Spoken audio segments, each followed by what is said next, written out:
I agree. So we're just having a little chat about what we're seeing in textbooks and what professionals are saying about RAD. So Jen, you saw something in your textbook. What was it? I did. I was just reading in one of my textbooks for my grad class last night, and it was talking about disorders, and it gave a little paragraph about RAD. And one of the sentences in the description was that RAD symptoms, um, virtually disappear in a loving, caring home environment. And I was like, I wanted to like call the author and say, that's not true. I mean, if most counselors out there are getting this information, then it's misinformation to more and more people. It's so So frustrating. tell us about your grad program. What are you studying? So I am currently getting my second master's in clinical mental health to become a licensed professional counselor. And this class that I'm currently taking is psychopathology. So it's all about disorders. And that was my reading last night. Yeah, and I remember being in two different grad school programs and asking at two different universities, where's the stuff on attachment? Where's the stuff on early childhood trauma? Because, I mean, there's a whole class on mood disorders or on medication or whatever. But where's, let's go farther back than that. What's the root of these issues? It's attachment and it's trauma. And so where's the stuff on that? And I heard from both universities, well, you might be able to get something at the PhD level. And that's when I realized, because I was seeing all kinds of counselors, we had been from numerous counselors, both for him, for us, for our other kids, and nobody knew anything about RAD. And then I realized, okay, I'm getting the same degree they have, and there is no training. So Amy, you're getting your EDD, you're going for a doctorate in traumatology. What have you learned? I don't think you want to know.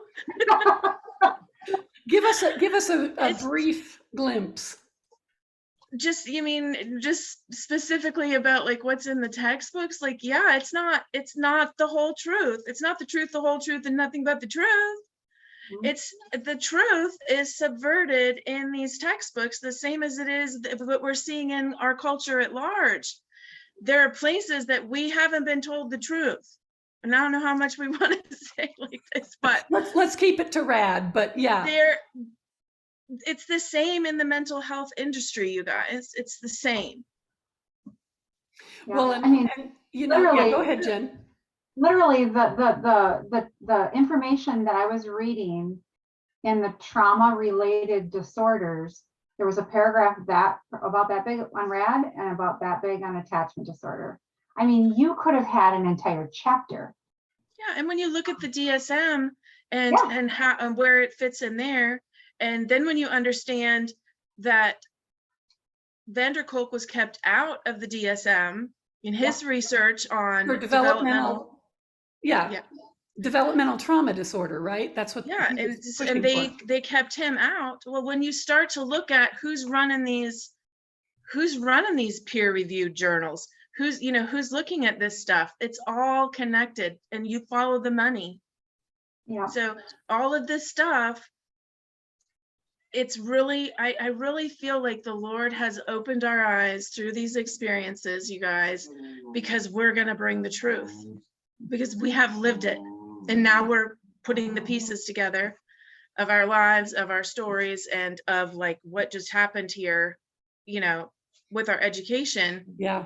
And I really do think that this is the beginning. There's, all the people at your level, Carrie, that are working in this field now and trying to help RAD moms and parents and families and siblings, like all of it, I think this is the reason why, is because the Lord is opening doors, opening our eyes to what has happened across the board. And yes, it has been happening in mental health also. Well, and that's what we were, that's why I went back to school, was because I kept thinking, what just happened? Like our lives blew apart. We couldn't figure out how to help this little boy. There has to be an answer. Somebody's done the research, somebody's figured it out. So I'm going to go study it so I can, first of all, make it make sense in my own life, my own mind, because it's a huge chunk of my life and Yes. it has to make sense. Yes. So you go to school and you're basically told nobody knows. And even if they did, we're not going to give it any space or time. And so we have clients every week coming to us saying, do you know anything more than what the counseling world knows, the psychology world, the psychiatry world knows? And it turns out really we don't. And what we know is what doesn't work.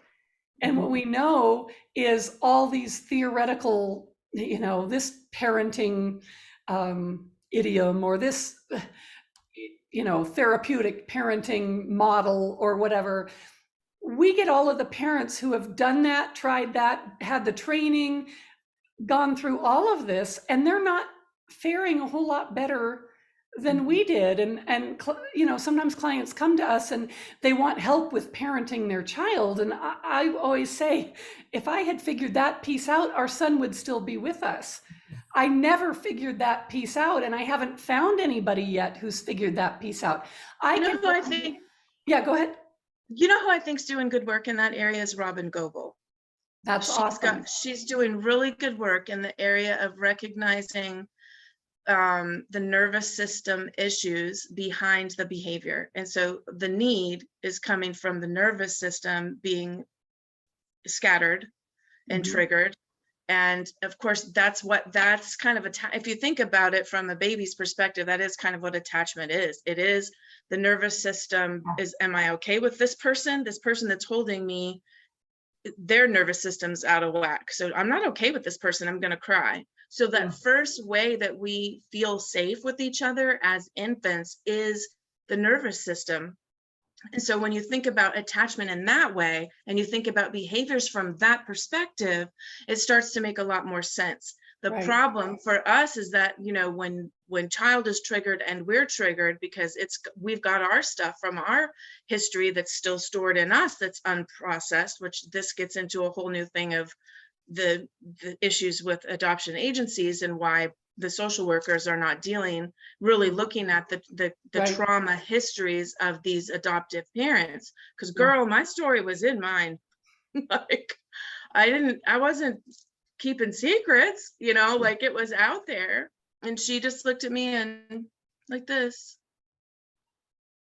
She didn't have anything to say. Yeah, and I just wish that they would have said something. The social worker with us, one time she called and I was sick and I started crying on the phone, and she told my husband that she didn't know if I was mentally stable enough to adopt.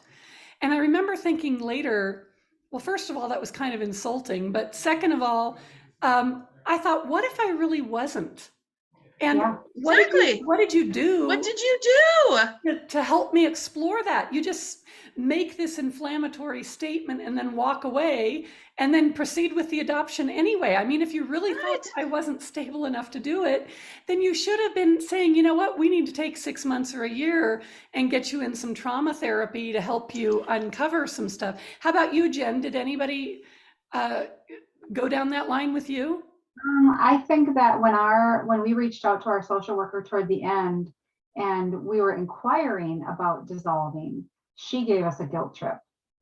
So that loaded on more on my heart, thinking that we shouldn't go that route, which I don't think she approached that the right way. I think she should have been an open book saying, here are your options. And where is your entire family at in this? Right. Not just the adopted child. So, exactly. Because, we try so hard, and as moms, you do anything you can do for your child. And one thing we say to our clients all the time is, you're not crazy, but you're living in such a crazy environment that you don't even realize how crazy it is anymore because you're so used to it. It is your normal that you forget that it's not normal to live this way, to live under constant stress, constant trauma. and you No. don't even remember, and as we start You know, talking about it, even, I don't know if any of you kind of get it you can feel it, Yeah. it just, your body remembers. yeah. Well, and I can't tell you how many clients ask me, is it me? And I say, it's not you. It's not you. Your brain is so wired to live in the this, you don't know what calm is. Mhm. Yeah. So you can't discern, you can't discern that it really is the child. Right. Yeah. Well, and I mean, and attachment it does impact both of us, Mhm. and so we might not have been like that until the child came in with that, but then Yeah. their chaos trips our chaos, and it's just chaos versus chaos. There is no ability for anybody to regulate, self-regulate, or co-regulate. It can't happen when all the nervous systems are in chaos. I But remember saying it like, somebody would do something, for instance, breathe, somebody might breathe wrong. And then that would trigger one person, and then their reaction to the breathing would trigger somebody else. And it was like ping pong balls. So one person chucks one, and then there goes another one, and pretty soon there's balls flying everywhere, and the whole family is dysregulated, and nobody has the brain to pull it back together. It's a terrifying place it to is. live. And I Yeah. know you were saying that you had your social worker recognize some issue for you in the beginning and not deal with it. You guys are reaching out at the end and not getting help. We were in we had four agencies in 3 different states through this whole thing. And they knew the struggles in the first year, because we had to send reports, those first year reports you have to send back. We had social workers come in and, and do their thing and say that this was not a good situation, or however they worded it. I don't know, but there's it doesn't matter. There's no help for that. All these agencies know that, but they don't have any. I don't know. I think that agencies need to also be required, if you're going to bring children into a home, you should be required to provide post-adoption support. And then they would have a lot more impetus to make sure that the matches that they're making are actually good matches. Yeah. Right now, it literally is just, show me the money, here's a child. Yeah. I remember thinking, they're really not concerned about the family. All they want to do is get a child in a family. And Yep. as long as that family on paper has enough money, has a bedroom, looks like it's a good fit, then we'll go for it. And it doesn't really matter after that. So that's where we come in as coaches, that we've all been there. We've walked down this path ourselves, and like I said, we're not the best people to go to for behavior, parenting, coaching. But if you want somebody to walk through some of the emotional, psychological, spiritual stuff, relational stuff that's going on in you as a result of parenting a child with deep trauma, and maybe bringing up your own trauma, we're your people, because we get it, and we have all the compassion in the world, and we've got some tools to help you move from this place of constant trauma, to help you get your nervous system calmed down, work through the grief, work through the trauma, and bring you into a place of health and healing, which is where we all are most days. Not every day, but most days.